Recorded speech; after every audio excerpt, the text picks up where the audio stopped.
So, pupunta ka na dun sa client niyo? Magsisimula ka na? Bukas pa. Pero gusto kasi munang makilala ako ng kliyente bago ako makapagsimula. Pagkatapos nun, wala ka nang gagawin. Pwede mo akong samahan sa... Basta walang bugbugan.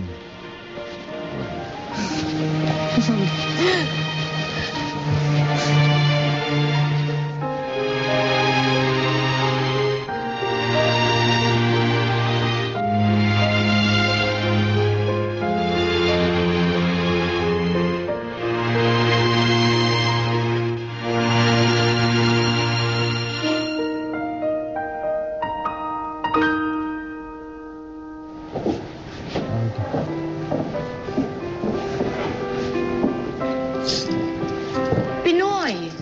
Kayo din po. Sabi ko na nga eh. Oh, it's so good to see kababayans. Oh, what brought you here? Actually, ako po yung karpintero na pinadala ng agency mula sa Vienna. Right. Enric! Ed is here. Actually, gusto kasi namin palakihin itong aming studio space.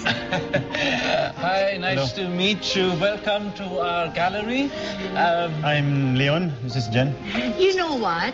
Magme-merienda pa lang kami ngayon. Why don't the two of you join us? Ay, hindi na po. Oh, no.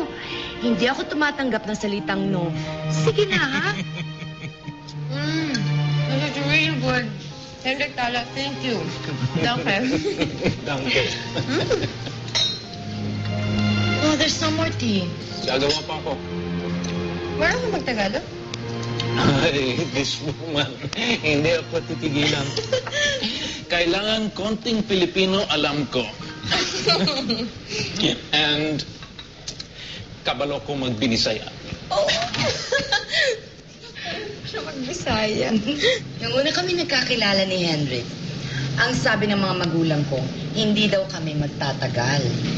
We are as different as the sun and the moon. Siguro naman nahalata nyo, hindi ba?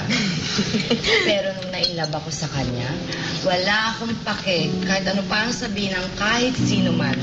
But how did you know na siya yung lalaki na para sa'yo? Di ko alam. Basta naramdaman ko na lang na